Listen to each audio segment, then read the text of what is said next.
Good morning, সুপ্রভাত। আজকে তোমাদের সামনে গ্রামারের আরেকটা টপিক নিয়ে এসেছি, যে টপিকটা হচ্ছে আর্টিকেলস। আর্টিকেলস আমাদের কিছু স্টুডেন্ট এটাকে খুব সহজ টপিক ভেবে ভুল করে, আবার কেউ কেউ একটু বেশি কঠিন ভেবে ফেলে। তো সেরকম ভাবার কোনো দরকার নেই। যদি ঠিকভাবে এটাকে পড়া যায়, এটা একটা ভালো চ্যাপ্টার, এটা টপিকটা খুব কষ্ট পাওয়ারও কোনো দরকার নেই। এই টপিকটা ডিসকাস করার আগে একটা জিনিস বলে দেওয়া দরকার, যে আর্টিকেলস কিন্তু এক ধরনের অ্যাডজেক্টিভ যেটা সবসময় এক বোঝায়। আমি এ, অ্যান, দ্য বা দি যাই বলি, সেটা যাই আমি ব্যবহার করি সেটা কিন্তু এক বোঝাতে সাহায্য করে। টপিকের মূল বিষয় যাওয়ার আগে তোমাদেরকে বলি, প্লিজ যদি ভিডিওটা ভালো লাগে অবশ্যই ভিডিওটা লাইক করো, ভিডিওটা শেয়ার করো, যাতে তোমাদের মতন বাকি ছাত্রছাত্রীরা এই ভিডিওটা দেখে উপকৃত হতে পারে। আর আমার চ্যানেলটা প্লিজ সাবস্ক্রাইব করো, করে বেল আইকনটা প্রেস করো, যাতে আমার পরবর্তী ভিডিও নোটিফিকেশন গুলো পেতে তোমাদের সুবিধা হয়। ধন্যবাদ। এবার মূল টপিকে যাওয়া যাক। আর্টিকেলস, আমরা আর্টিকেলস কখন ব্যবহার করব? বলা হয় সাধারণত কমন নাউন যখন সিঙ্গুলার জেন্ডারে থাকে, সিঙ্গুলার নাম্বারে থাকে, কমন নাউন যখন সিঙ্গুলার নাম্বারে থাকে তখন তার আগে আমরা আর্টিকেল অবশ্যই ব্যবহার করব। কিন্তু তার মানে এটা না যে এটা ছাড়া আমরা কখনো আর্টিকেল ব্যবহার করতে পারি না, এটা ছাড়াও আমরা আর্টিকেলস ব্যবহার করতে পারি। তো সেই জিনিসটা আমরা আস্তে আস্তে দেখে নেব। আর্টিকেলস মূলত দুই প্রকার, ইনডেফিনিট আর ডেফিনিট। সেটা কি? ধরো একটা ঘরের মধ্যে 10টা ছেলে আছে, তার মধ্যে যে কোনো একটা ছেলের কথা আমি বলতে চাই। আ বয় বা এ বা যা উচ্চারণ করি, দুটোই একই উচ্চারণ, দুটো ঠিক। আ বয় একটি ছেলে। এবার যদি আমি নির্দিষ্ট করে দিই, এবার এই যখন আমি বললাম আ বয়, তার মানে সেই ঘরে যতগুলো ছেলে আছে তার মধ্যে যে কোনো একটা হতে পারে। কিন্তু আমি যদি নির্দিষ্ট করে দিই the boy wearing the red shirt, লাল জামা পরা ছেলেটি, তাহলে আমি নির্দিষ্ট করে দিলাম। তো যখন নির্দিষ্ট করে দিচ্ছি তখন আমরা দ্য বা দি ব্যবহার করছি। যখন নির্দিষ্ট করব না সেটাকে বলা হবে ইনডেফিনিট আর্টিকেল, আর যখন নির্দিষ্ট করে দেওয়া হবে সেটাকে বলি আমরা ডেফিনিট আর্টিকেল। তাদের ব্যবহার কোথায় সেটা একটু বলি। তো সাধারণত এই ইনডেফিনিট আর্টিকেল দুই প্রকার, এ বা উচ্চারণ হয়, এন। এটা সাধারণত কোন সিঙ্গুলার কাউন্টেবল নাউনের আগেই বসে। আর এই যে ডেফিনিট আর্টিকেল দ্য বা দি, এই ডেফিনিট আর্টিকেল কিন্তু সিঙ্গুলার নাউন হোক, প্লুরাল নাউন হোক, কাউন্টেবল নাউন হোক, আনকাউন্টেবল নাউন হোক, সেগুলোর আগে সবকটার আগেই বসতে পারে। আচ্ছা, কারো যদি এই নাউনের ডিফারেন্স গুলো বা অ্যাডজেক্টিভ নিয়ে যে কথা বললাম সেটাতে অসুবিধা হয়, তো আমার অ্যাডজেক্টিভস বা নাউন্স এর উপরেও ভিডিও করা আছে, সেগুলো দেখতে পারো তোমরা। এবার আমরা ইনডেফিনিট আর্টিকেলের ডিটেলসে আসি। ইনডেফিনিট আর্টিকেল দুই প্রকার, এ আর এন। এই দুই প্রকার জানার আগে আমাদেরকে আগে জেনে নিতে হবে সাউন্ডের কনসেপ্ট, ভাওয়েল সাউন্ড আর কনসোনেন্ট সাউন্ড। আমরা এটা অনেকেই জানি যে ইংরেজিতে, ইংলিশ অ্যালফাবেটে 26টা লেটার বা 26টা অক্ষর আছে। 26টা অক্ষরের মধ্যে 5টা vowel, A, E, I, O, U. এই 5টা ভাওয়েলের থেকে যে সব ধ্বনি বেরোয়, স্বরধ্বনি বলা হয় বাংলায়।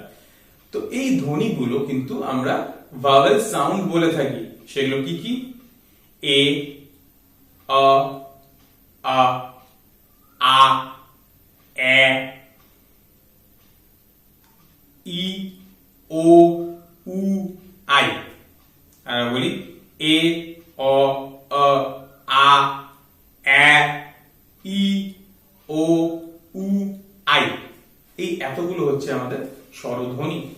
এইগুলো দিয়ে যদি কোনো শব্দ শুরু হয়, শব্দটা কোন অক্ষর দিয়ে শুরু হলো সেটা ইম্পর্টেন্ট না, ভাওয়েল দিয়ে শুরু হলো না কনসোনেন্ট দিয়ে শুরু হলো সেটা ইম্পর্টেন্ট না, তার উচ্চারণটা কোন স্বর দিয়ে শুরু হলো সেটার উপরে আমাদের আর্টিকেলস ডিপেন্ড করে কিন্তু। তো এই হলো আমাদের স্বরধ্বনিগুলো। বাকি যত ধ্বনি আসে, যেরকম বাকি কনসোনেন্টের প্রত্যেকটা যা শব্দ হয়, প্রত্যেকটা কনসোনেন্ট সাউন্ড, এখানে আমাদের দুটো জায়গাতে একটু কনফিউশন হয়ে যায় ইউ উচ্চারণটাতে। ইউ, দেখো ইউ কিন্তু ইউ দিয়ে আসে, কিন্তু আসলে ইউ উচ্চারণটা ইউ যদি আমরা লিখতে যাই দেখি ওয়াই এর সাথে যখন ইউ যোগ হয় তখন ইউ উচ্চারণটা হয়। এবার ওয়াই তো কনসোনেন্ট, তাহলে ওয়াই ওয়াই থেকে যে সাউন্ডটা আসছে সেটা কনসোনেন্ট সাউন্ড।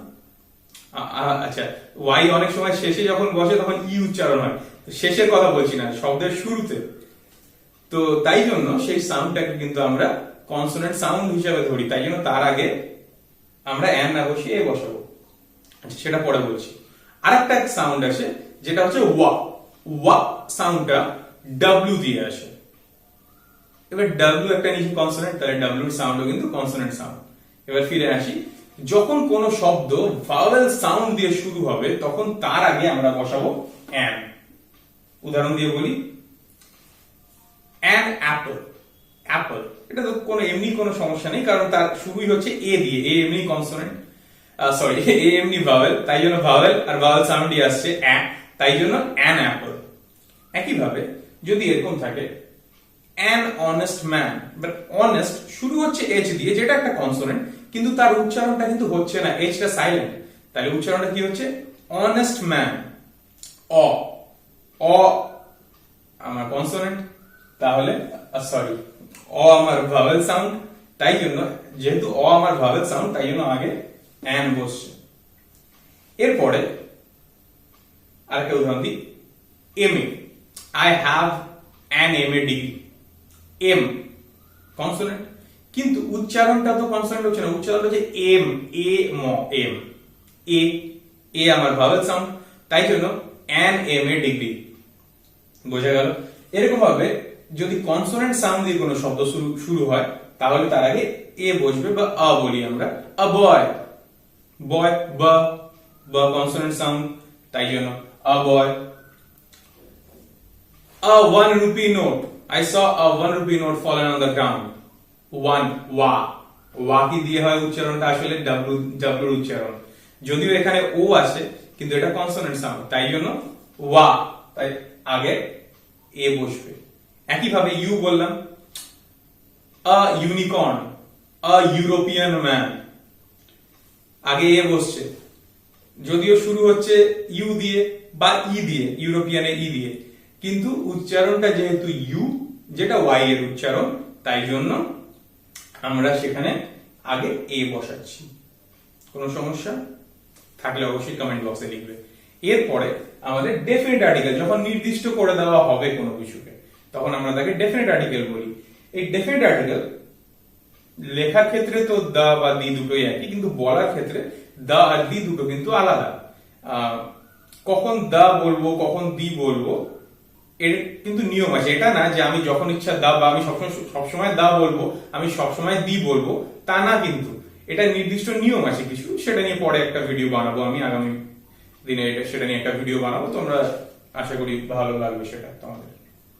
আচ্ছা, তো এই দা বা দি যাই বলি লেখার ক্ষেত্রে একই, তো সেটার অনেক ব্যবহার আছে, সেটা একটু আমাদের জানতে হবে। কি কি? প্রথমে যদি আমি প্রথমেই কাউকে নির্দিষ্ট করে বলি the boy wearing the red shirt, নির্দিষ্ট করে দিলাম তাই জন্য দা বললাম, কিন্তু যদি যে কোনো ছেলেই হয়, প্রথমে বললাম I saw a boy walking on the field, একটা ছেলে মাঠের মধ্যে ঘুরছে। এবার দ্বিতীয় সেন্টেন্সে যখন বলবো আমি তো ছেলেটাকে চিহ্নিত করে দিলাম, এবার তাই জন্য পরের সেন্টেন্সে যখন বলবো তখন কিন্তু দ্য বয় বলবো। তো যেটা হলো এখানে আমি নির্দিষ্ট করে দিলাম, তাহলে নির্দিষ্ট করে যখন দেওয়া হবে তখন সেই শব্দটার আগে দা বা দি বসবে। এটাকে আমরা অনেক সময় ফ্যামিলিয়ার দা বা ফ্যামিলিয়ার দিও বলে থাকি। এটা ছাড়া এরকম জিনিস যেটা একটাই আছে, চাঁদ একটাই, the moon, the earth, the sun, যে জিনিস একটাই আছে সেই জিনিসের ক্ষেত্রে আমরা দা বলি। আর দিক, দি ইস্ট, দ্য ওয়েস্ট, এরকম এই দিকগুলোর ক্ষেত্রেও আমরা দা বা দি এর ব্যবহার করে থাকি। ডিগ্রির ক্ষেত্রে আমরা দা বা দি ব্যবহার করি, কিন্তু এখানে আমাদের একটা মিসকনসেপশন আছে যে সুপারলেটিভ ডিগ্রির আগেই শুধু দা বসে, তা না, যে কোনো ডিগ্রির আগে, পজিটিভ হতে পারে, কম্পারেটিভ হতে পারে, তাদের সবার আগেই কিন্তু দা বা দি বসতে পারে। সেটা যখন আমি ডিগ্রি নিয়ে নতুন ভিডিও বানাবো সেখানে তোমাদের সেই ডাউটটা ক্লিয়ার করব। এখন শুধু এটুকুটা বলে রাখি যে দা থাকা মানে এটা না যে সুপারলেটিভ ডিগ্রি হবে। আচ্ছা, এটা ছাড়া কোন জাতির নাম বোঝাতে, মানে কোন দেশের যে জনগণ তাদেরকে বোঝাতেও দা বা দি বলা হয় the English people, the French people, এরকম যখন বলা হয় the French are a sophisticated race, তো এরকম ক্ষেত্রেও আমরা দ্য বা দির ব্যবহার করে থাকি। এগুলো ছাড়াও আমরা অনেক জায়গাতে দ্য বা দির ব্যবহার করি। আমি কিছু এক্সাম্পল দিচ্ছি, যেরকম নদীর নাম দ্য গ্যাঞ্জেস, মহাসাগর দি ইন্ডিয়ান ওশান, সাগর দ্য ক্যাসপিয়ান সি, উপসাগর gulf the Gulf of Khambhat, দ্বীপপুঞ্জ the Andaman and Nicobar Islands the West Indies, পর্বতমালা দ্য হিমালয়াস, দি অ্যান্ডেস, এরকম সমস্ত ক্ষেত্রে আমরা কিন্তু ব্যবহার করে থাকি। যেরকম মরুভূমি ডেজার্ট, দ্য সাহারা, এগুলো ব্যবহার করে থাকি। আর কি করি, জাহাজ, ট্রেন, উড়োজাহাজ, মহাকাশযান, এগুলোর নামের আগেও আমরা দ্য বা দি ব্যবহার করে থাকি। দ্য টাইটানিক, দ্য রাজধানী এক্সপ্রেস, এরকম আমরা ব্যবহার করে থাকি। খবরের কাগজ বা ধর্মগ্রন্থের নামের আগেও আমরা দ্য বা দি ব্যবহার করে থাকি।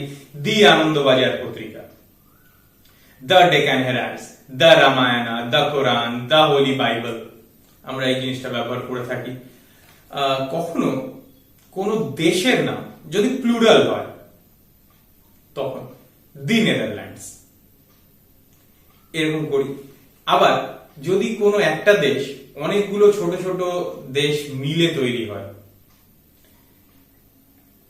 দি ইউনাইটেড কিংডম, এই the United states of America, এই ক্ষেত্রে কিন্তু আমাদের দ্য ইউনাইটেড কিংডম বা the United states of America ক্ষেত্রে আমরা দ্য বা দি এর ব্যবহার করে থাকি।